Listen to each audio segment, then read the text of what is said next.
Boa noite. Boa noite. A promessa do presidente Jair Bolsonaro na cúpula de líderes aumenta a pressão sobre a política ambiental brasileira. O ministro do Meio Ambiente, Ricardo Salles, pede mais dinheiro ao Ministério da Economia para o combate ao desmatamento. O ministro de Ciência e Tecnologia se queixa de cortes das verbas da pasta. Surgem os primeiros animais mortos nas praias nordestinas tomadas por toneladas de lixo. Autoridades da Indonésia anunciam que não há sobreviventes no submarino desaparecido. Missão cumprida no espaço. Foguete e cápsula reutilizados levam astronautas sãos e salvos à Estação Internacional. A explosão numa instalação de envase de oxigênio fere 8 pessoas no Ceará. Pesquisadores de Pernambuco criam um robô que neutraliza o coronavírus. Restaurantes e outros serviços reabrem portas em São Paulo na fase de transição. Os óbitos por Covid colocam abril como o pior mês da pandemia no Brasil. E o exame antidoping tira das Olimpíadas um nadador brasileiro. O Jornal Nacional está começando.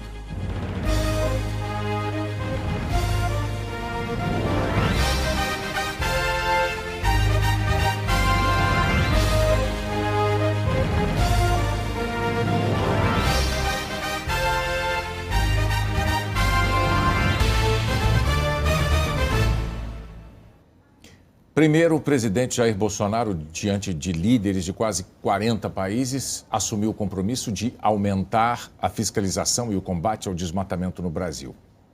No dia seguinte, sancionou o orçamento com cortes de recursos para essa área. Imediatamente, isso aumentou a pressão de políticos e de ambientalistas sobre o governo.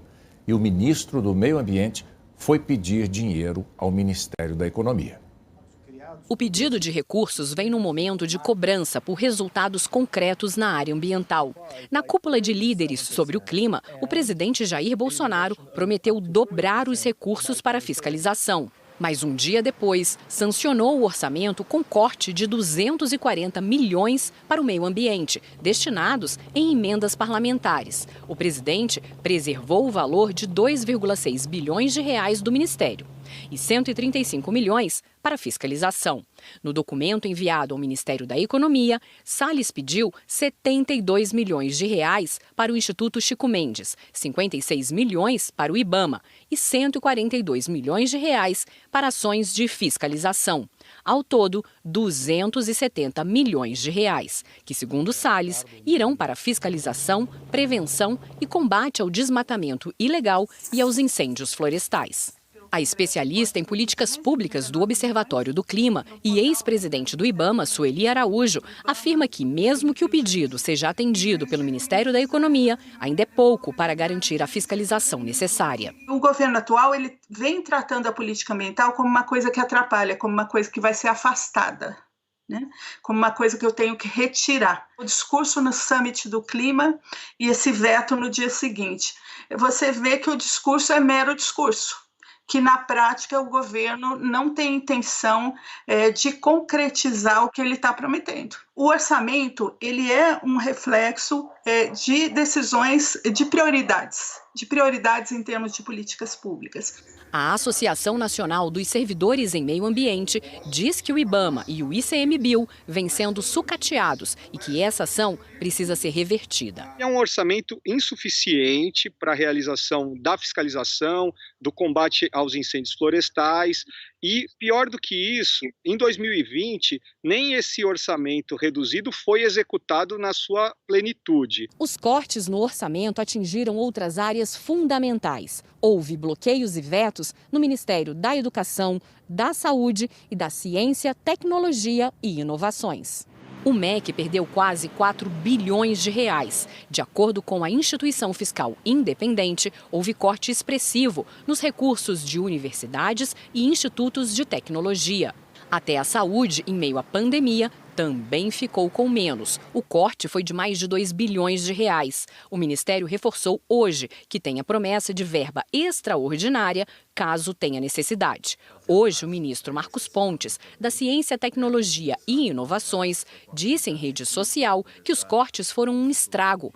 A pasta perdeu mais de 650 milhões de reais, o que pode afetar a pesquisa de uma vacina brasileira contra a Covid, anunciada pelo ministro em março. Está aí num trabalho duplo, né? Tanto trabalhando com o orçamento do ano que vem, quanto vendo o que a gente vai fazer a respeito do orçamento desse ano, do estrago, vamos chamar assim, e realmente foi muito comprimido esse orçamento. Pesquisa não é uma coisa que você pode ligar e desligar a chave assim de uma hora para outra. Isso não existe isso.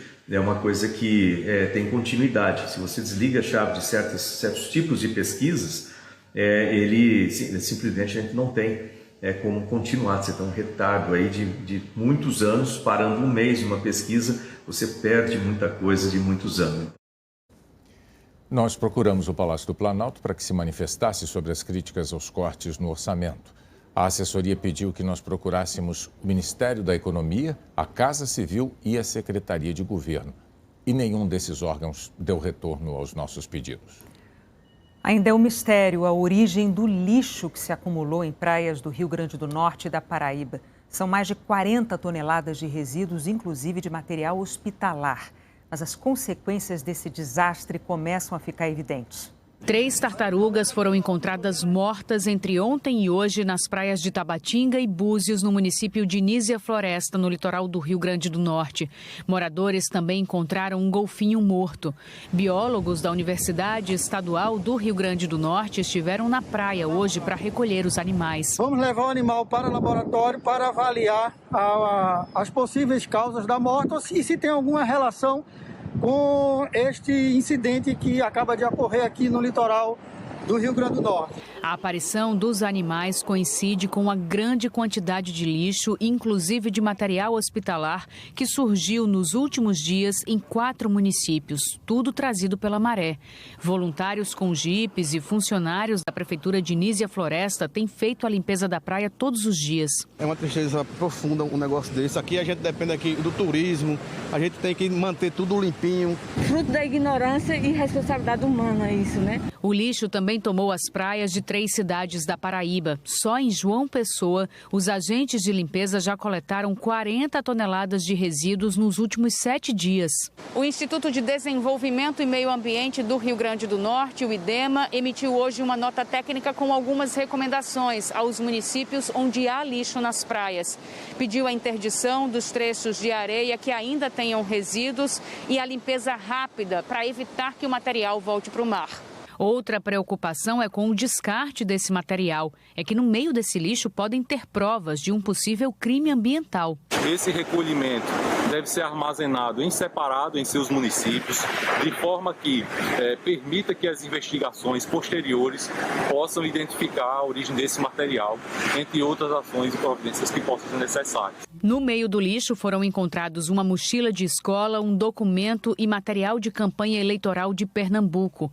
Hoje, a Secretaria do Meio Ambiente de Pernambuco afirmou que já pediu ao governo do Rio Grande do Norte os relatórios com a análise do material recolhido nas praias e que até o momento nenhum incidente foi constatado nos municípios do litoral de Pernambuco. O IBAMA abriu uma investigação para apurar o lixo encontrado nas praias do Rio Grande do Norte. O órgão ambiental do estado está pedindo apoio federal. A gente tem também tomado a iniciativa de conversar com o IBAMA e com a Polícia Federal, uma vez que a responsabilidade do governo federal em relação a esses resíduos que vêm provenientes do mar são da sua competência. E precisa haver uma ação mais enfática do governo federal em participar e orientar e coordenar essa ação perante o estado e os municípios.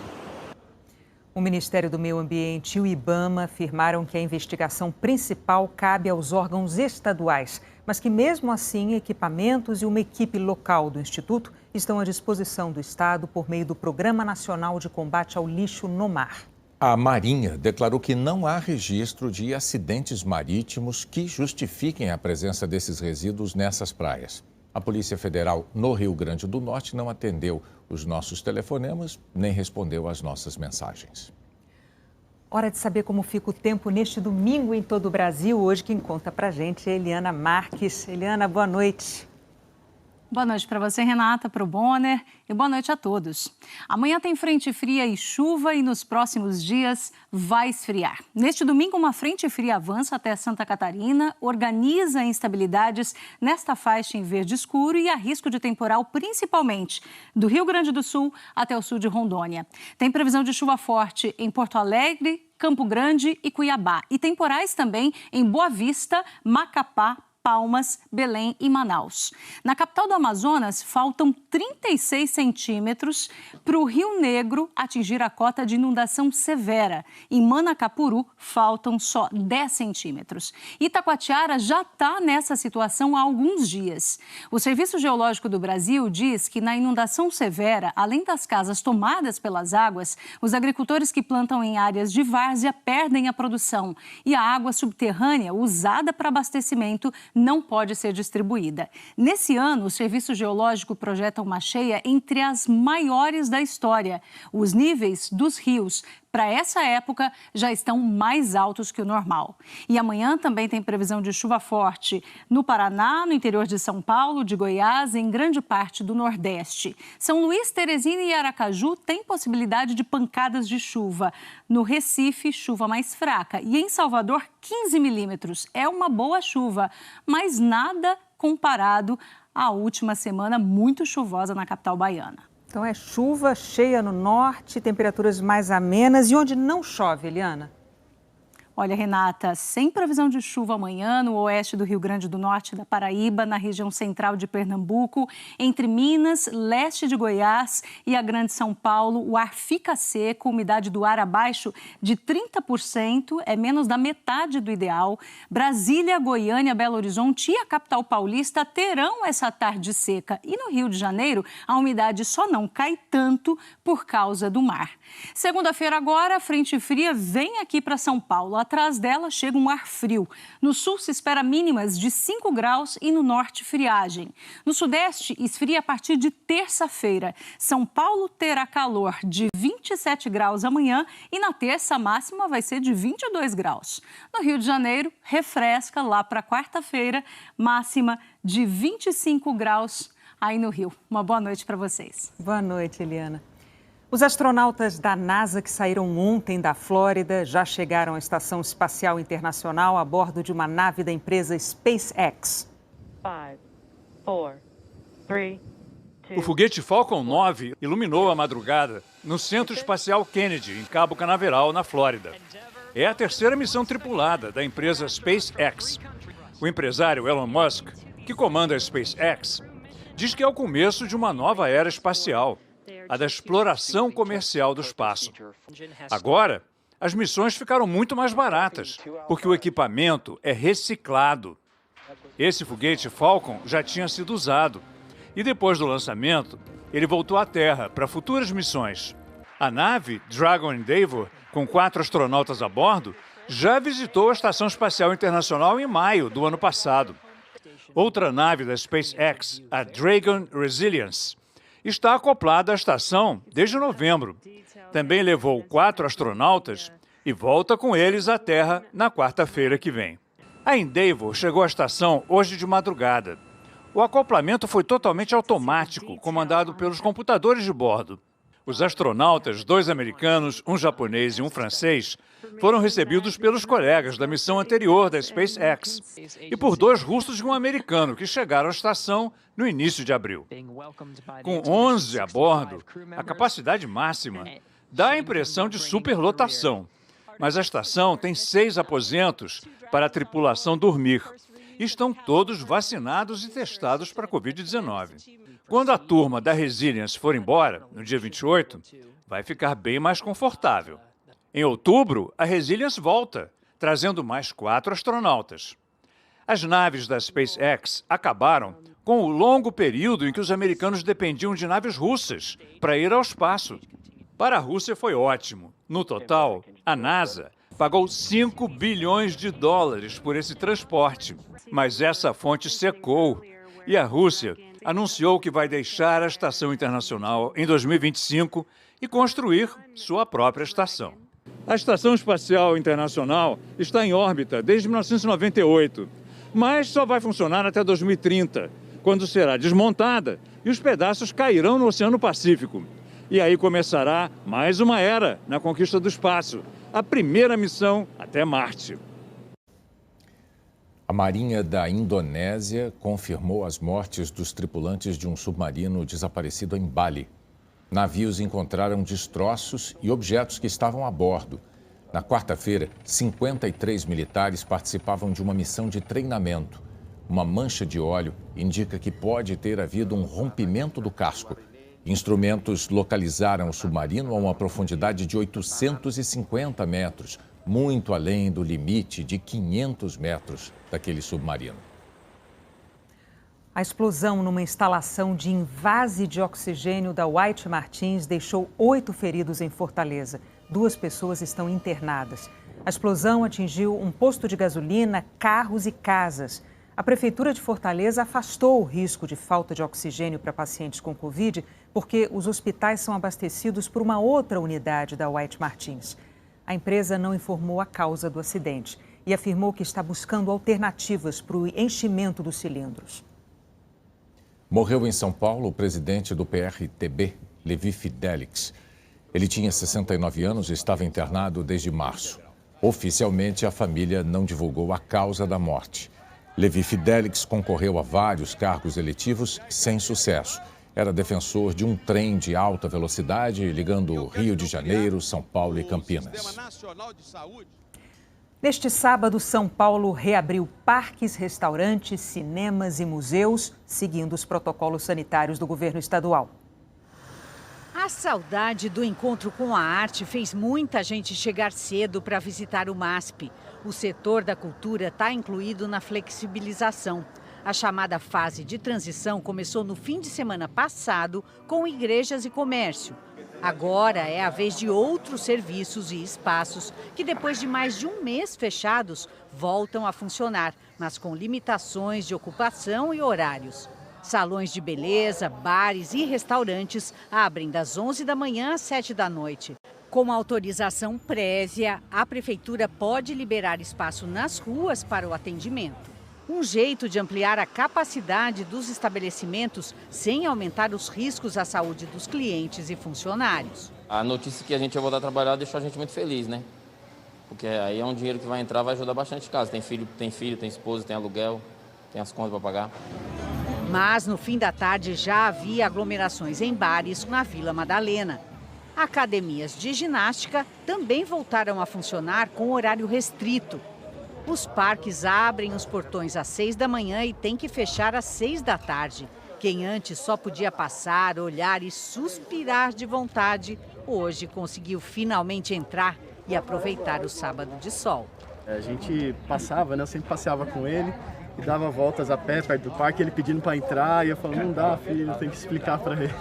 Mas assim, estava ansioso para essa abertura. Nesse final de semana de Oscar, cinemas também reabriram com 25% de capacidade e espectadores ainda cautelosos. Na próxima sexta-feira, o governo do estado vai decidir se mantém a flexibilização, se avança ou se volta a impor restrições às atividades. E esse é um filme que já vimos antes. A pandemia recua um pouco, a liberação acontece, a transmissão do vírus aumenta e volta a impor restrições. Por isso, os especialistas alertam: todo cuidado agora é pouco. A taxa de ocupação das UTIs está caindo no estado, mas o número ainda é alto, 79%. Ainda está num momento bastante preocupante da transmissão comunitária da Covid-19. Não passou, não acabou e não está resolvido. Então a gente tem que continuar com todas as medidas de contenção o mais intensas possível, tanto do ponto de vista individual quanto do ponto de vista populacional. A estabilidade dos números da pandemia num patamar alto no Brasil tem sido motivo de muita preocupação dos pesquisadores, mesmo com a queda registrada ontem. Carlos, Chicos, Mauros, Micheles, são eles que nos conectam aos números da Covid, um vírus que já contaminou mais de 14 milhões de brasileiros. A semana terminou apontando a maior queda na média diária de casos em pouco mais de 100 dias. Já a média móvel de mortes teve a maior baixa em mais de 5 meses. Para a epidemiologista Maria Amélia Veras, a redução de novos casos, internações e mortes aparece como efeito colateral das medidas de restrição de circulação. Mas a pesquisadora pondera: os índices da doença vêm se mantendo num nível altíssimo. Muito importante que a gente possa observar essa queda, mas ainda não podemos relaxar, porque essa queda se dá ainda em patamares muito elevados, muito mais elevados do que os que a gente tinha quando começou a curva de crescimento. É muito legal saber que as medidas estão surtindo efeito e que o número de casos está caindo, mas eles ainda estão num patamar extremamente alto. Na trajetória dessa pandemia que se arrasta há mais de um ano, não é a primeira vez em que o país estaciona lá no alto. No pico da primeira onda da doença, no meio do ano passado, o Brasil registrou em média 46 mil novos casos por dia. A diferença agora é que o país atingiu um patamar ainda mais alto, por volta de 65 mil casos diários. O cenário é perigoso para o controle da pandemia, porque quanto mais os números sobem, mais difícil fica de descer. A descida, ela não é tão rápida. Essa descida, ela seria rápida se a gente tivesse alguma medida de enfrentamento mais forte, uma medida de restrição de movimento, tivesse uma cobertura vacinal maior, essa descida seria mais rápida. Mas por não ser rápida, a gente vê esses números muito altos de hospitalizações e de óbitos, que é o que a gente tem visto ao longo das últimas semanas. Quem trabalha com as estatísticas da Covid ainda não tem enxergado sinais de uma queda sustentada nas infecções. O que a gente vem notando é que essa velocidade já está desacelerando a queda. Desacelerando a queda quer dizer o quê? Estabilizando, né? E isso é um sinal muito ruim, um sinal de que ela está diminuindo a velocidade da queda. Para baixar de forma significativa o número de contaminados no país, o epidemiologista Pedro Alau defende medidas mais rígidas de curta duração. A mensagem da ciência é lockdown rigoroso de 3 semanas, 1,5 milhão de doses de vacina por dia. O restante são tentativas de atalhar. E a gente já aprendeu, desde o começo da pandemia, que sempre que a gente tenta atalhar contra o coronavírus nos vence. O que me preocupa é que o Brasil faz medidas longas e flexíveis, destruindo a saúde pública e destruindo a economia do país. Ainda falta quase uma semana para terminar o mês de abril, mas para a população brasileira já é o pior da pandemia. A Malu Maza traz agora os números da Covid atualizados pelo consórcio de veículos da imprensa. Boa noite, Malu. Boa noite, Renata Bonner. Boa noite a todos. É isso mesmo, em 24 dias, o mês de abril já superou março em número de mortes por Covid e passou a ser o mês mais letal de toda a pandemia no país. De 1º de abril até hoje, 67.723 pessoas morreram vítimas da doença. Em março inteiro, o total foi de 66.868 mortes. Esses 24 dias de abril já tem mais que o dobro de mortes do pior mês do ano passado, que foi aqui, julho, quando foram registradas 32.912 mortes. O país chegou a esse número depois de registrar de ontem para hoje 2.986 mortes por Covid. O total de óbitos desde o início da pandemia é de 389.609. Nas últimas 24 horas, o número de novos casos confirmados foi de 69.302, totalizando 14.307.412 diagnósticos. A média de mortes no país registrou queda pelo segundo dia seguido, 19% abaixo da média de 2 semanas atrás, mas num patamar bem alto, 2.531 mortes por dia em média. A média de casos também está em queda pelo segundo dia, 18% a menos do que 14 dias atrás, mas também num número bastante elevado, são 58.183 novos diagnósticos registrados em média. No mapa, a gente vê a situação da pandemia nos estados. Em vermelho, 2 estados estão com alta na média de mortes, Acre e Pará. Em amarelo, em instabilidade, são 9 estados e em azul, com queda na média de mortes, 15 estados e o Distrito Federal. As maiores reduções foram no Amapá, Paraná e Roraima. Agora vamos ver os dados da vacinação.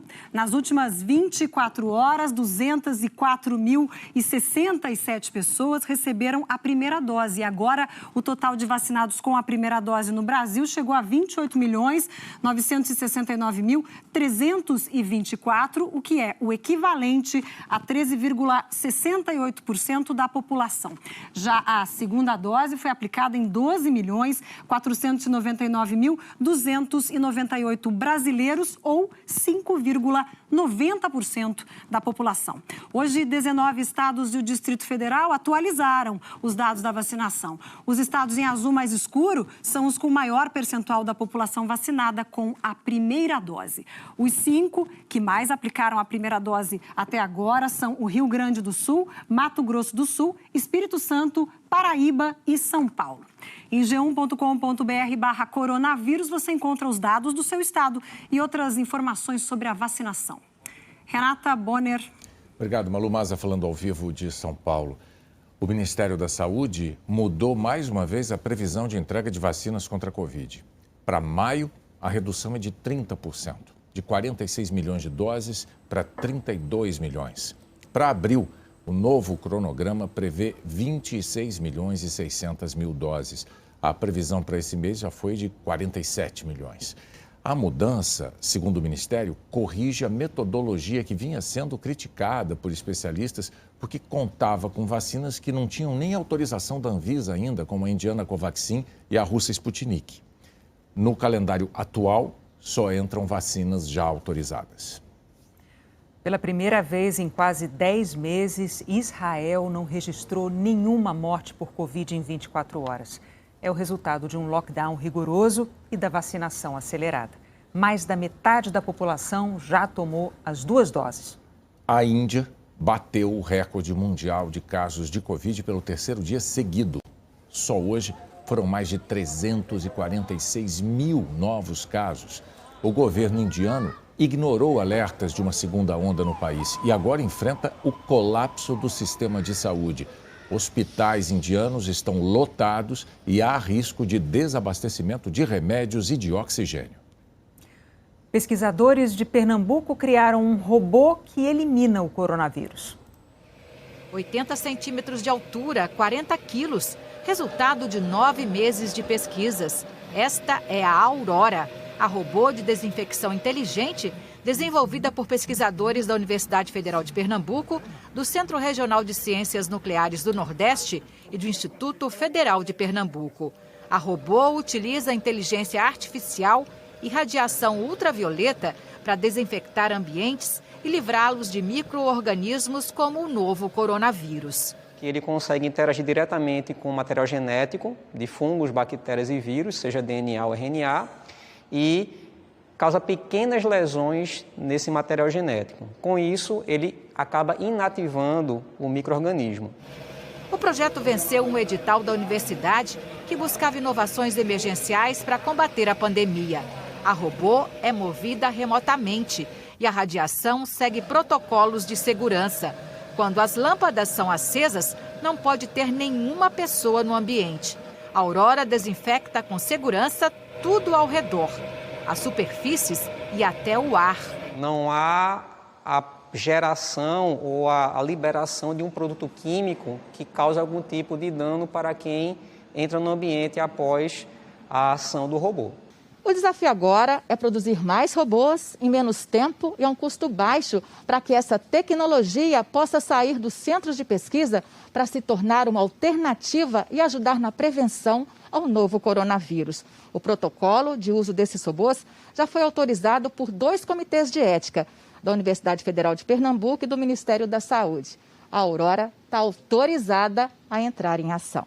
Ela pode circular, claro, em ambientes hospitalares, mas também em condomínios de escritório, salas de aula, lugares onde tem muita movimentação de pessoas, como transportes públicos, metrô, aeroportos. Então é onde a gente quer desinfectar esses ambientes para garantir maior segurança para as pessoas que ali circulam. 10 robôs serão entregues à UFPE no mês que vem. Um deles está em uso no Hospital das Clínicas da Universidade. Pode ficar restrito só às paredes da academia. Esse conhecimento tem que sair da academia e chegar na na população. Que ela ganhe popularização, porque vai trazer benefícios para todos. A gente quer trazer uma solução acessível para toda a sociedade. Na pandemia, toda ajuda é bem-vinda, seja de uma novidade científica, seja de uma iniciativa solidária. No quintal da dona Cláudia, apenas o varal é dela. As roupas estendidas e as cestas de alimentos são para quem quiser pegar. Este é o Varal Solidário, montado com doações de quem pode ajudar, especialmente a quem está passando por momentos tão difíceis, às vezes sem ter o que comer. A minha menina pede uma coisa para merendar, não tem. Antes da pandemia, o que era arrecadado dava para ajudar até 800 famílias, mas agora o número de doações caiu muito. O grupo consegue ajudar somente 100 famílias. É como se a gente estivesse dizendo hoje quem come é a Dona Maria. E isso mexe muito com a gente. Para quem vive com R$300 por mês para sustentar uma casa com 5 pessoas, a ajuda não é apenas bem-vinda, é garantia de comida na mesa. Aqui em casa tinha dia que eu não tinha uma cebola para botar dentro do meu feijão. Viu? E agora eu tenho. A pandemia tem estimulado o exercício da empatia. Tem gente levando também carinho e afeto de porta em porta. É o que fazem os funcionários desse centro de referência em Passagem Franca, do Piauí. Esses trabalhadores tiveram a ideia de fazer o Correio da Saudade. Bom dia, dona Lucimar. A gente é o agente do Correio da Saudade. Eu acho que é melhor quando chegar lá, que ela lê, que ela vê, aí que ela vai se sentir, eu vou me sentir melhor. Desde que o projeto começou, no início desse mês, mais de 60 cartinhas já foram entregues. E mesmo com a tecnologia que ajuda a aproximar parentes e amigos, a carta ainda é a forma de comunicação preferida entre esses idosos, que estão há mais de um ano sem se ver, sem dar aquele abraço. As palavras viram um afago para os corações tão cheios de saudade. Estou escrevendo esta carta para dizer que estou com muita saudade. No momento, estou me cuidando, estou na minha casa e peço que você se cuide também, para um dia a gente poder se encontrar. Só Deus sabe como é que a gente está sentindo a saudade.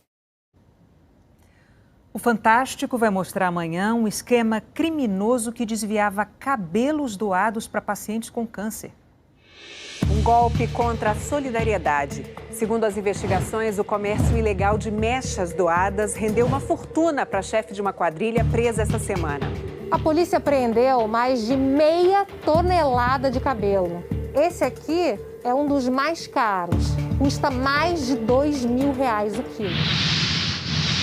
Um relatório exclusivo mostra por que valorizar policiais só por atos de bravura prejudica as estratégias de segurança pública. Qual o modelo de polícia que o nosso país precisa? 2 irmãos que sofrem de uma doença rara vivem o que a mãe chama de milagre. As vidas de Gustavo e Paloma dependiam de um transplante de coração. E esse transplante veio para os dois, no intervalo de apenas 48 horas.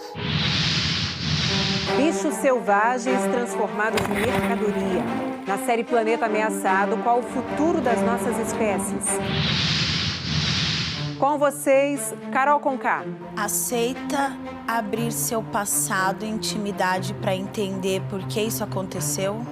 Amanhã o Fantástico mostra em primeira mão trechos de um documentário que colou na artista depois da eliminação do BBB.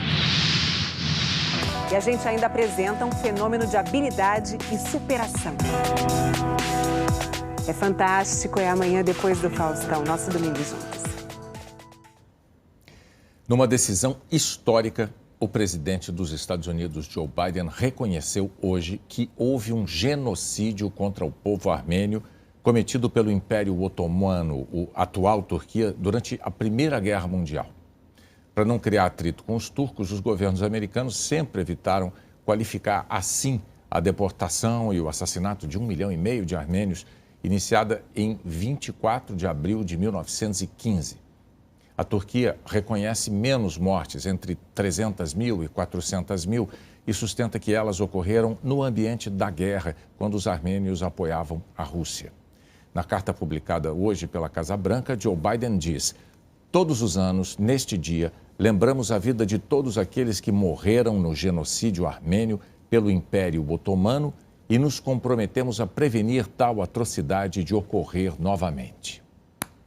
O governo turco reagiu, afirmou que o anúncio de Joe Biden foi uma decisão populista e recomendou que os Estados Unidos olhem para o seu próprio passado.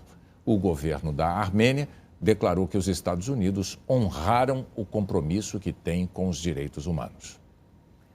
A seguir, o exame antidoping tira um nadador brasileiro dos Jogos Olímpicos de Tóquio. A brasileira Jéssica vai à luta pelo cinturão do UFC.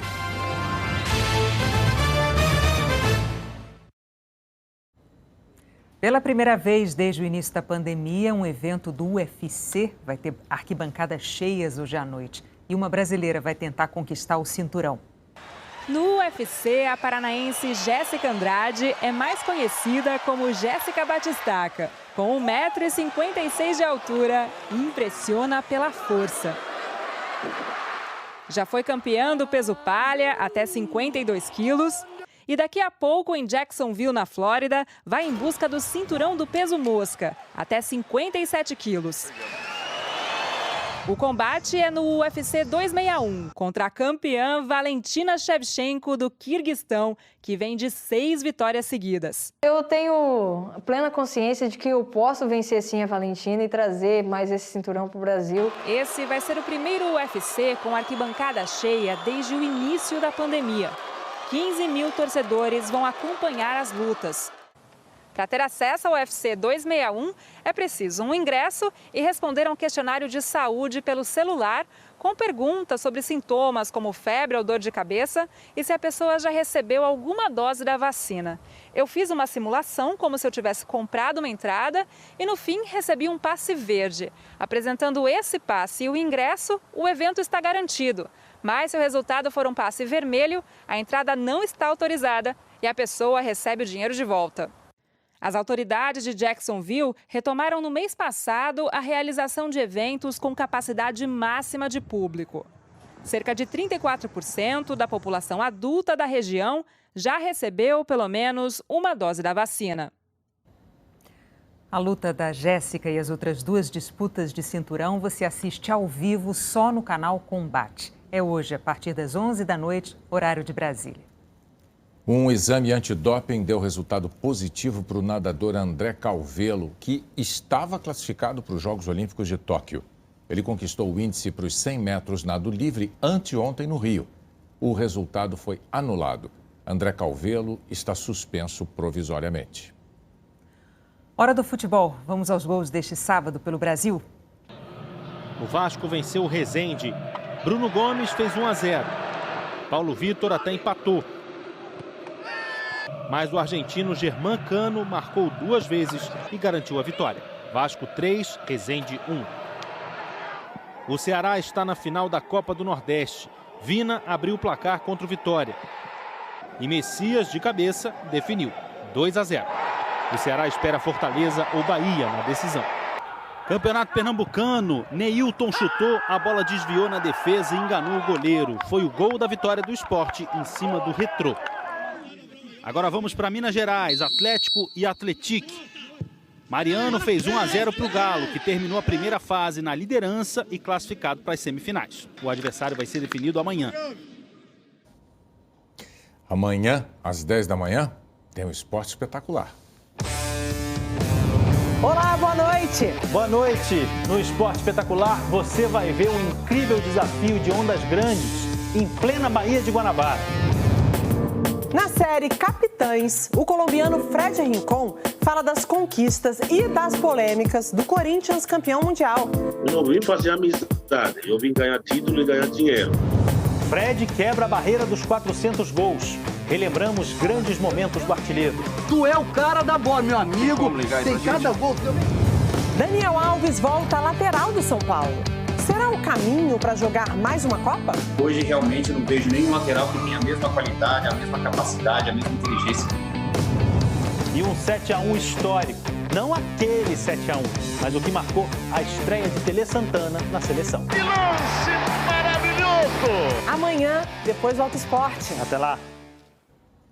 A seguir, o que muda na cerimônia do Oscar por causa da pandemia.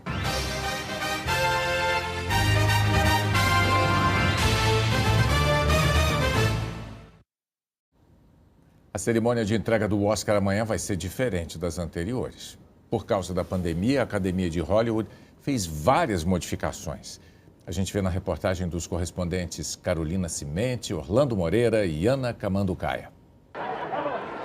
Lembra quando as pessoas se aglomeravam?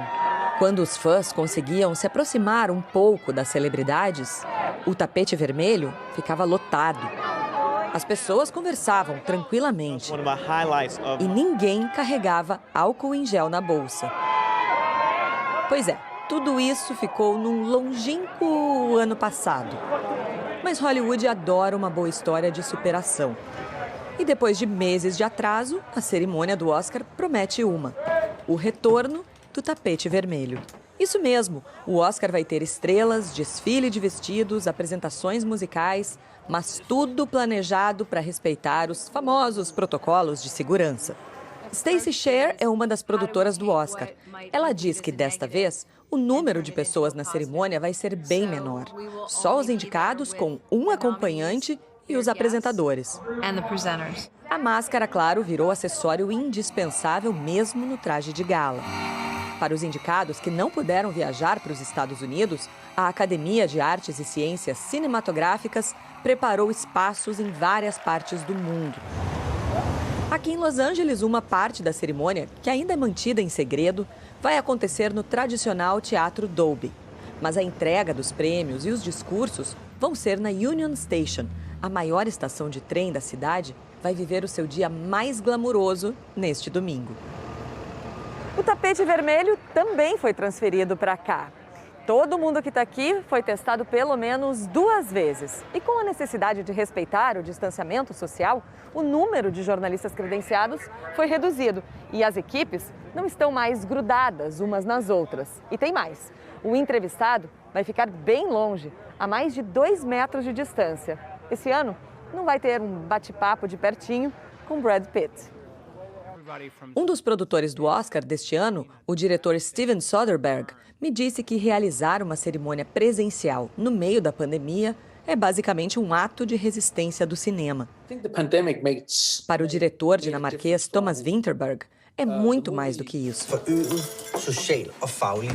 Ele conta que Druk, mais uma rodada, indicado a melhor filme internacional, salvou a vida dele e o ajudou a manter a sanidade. A filha de Vinterberg, de 19 anos, faria uma ponta no filme, mas morreu num acidente de carro dias antes de ele começar a filmar. Se você riu vendo o filme, foi porque os atores se esforçaram muito para arrancar um sorriso do diretor deles. E em alguns momentos, conseguiram. Talvez o Oscar e esses filmes possam ajudar a todos nós, por algumas horas, nesse momento difícil do planeta.